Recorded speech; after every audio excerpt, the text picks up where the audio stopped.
Now, that was an E minor, E natural minor. As you may have noticed with the pentatonics, we have relative minor and major, or major and minor scales, and chords as well.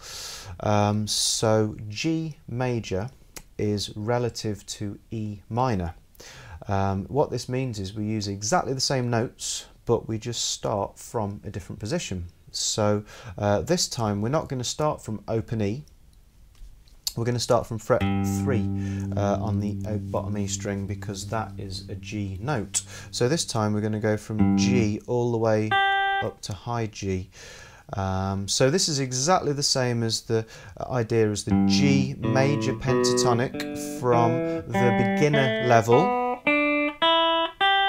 But again, we're going to be adding some extra notes.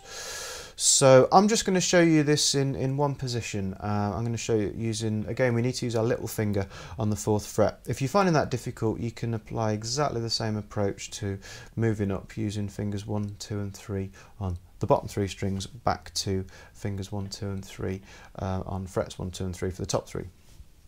So literally dead easy. It's exactly the same as the E minor, but we just start from the G. We don't play the E or that fret 2. Start from the G straight to open A, frets 2 and 3 as before, open D, fret 2. This isn't the octave yet. There is that little finger on fret 4. Open G is now the octave, so that is a 1 octave major scale. There's only one kind of major scale, so it's just a it's not a natural major or anything, it's just a G major scale. So we've got 1, 2, 3, 4, 5, 6, 7 notes. There's the octave.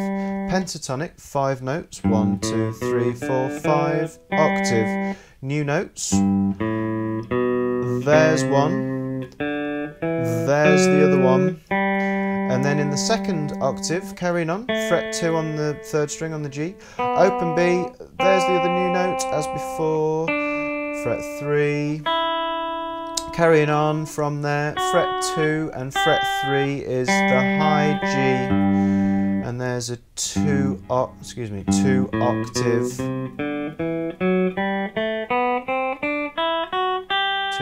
G major scale. So you can play that. That was ascending, going from low sounding to high. You can reverse it. Again, try and come up with your own riffs.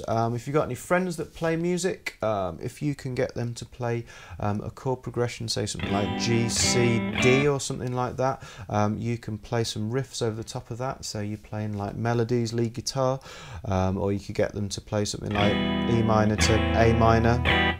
And you can use the E minor scale over the top of that as well. The previous fretted pentatonic scale lesson, we looked at some exercises using different different groups of alternate picking notes, alternate pick notes for each note in the scale. You can apply that to this as well. And you can also have a go at some of our fantastic songs, level 1 songs, which use riffs and solos. So I hope you enjoyed this lesson. Have a play around it and see if you can get your fingers over the top of that scale. Okay, look forward to seeing you here again soon on Coda Guitar.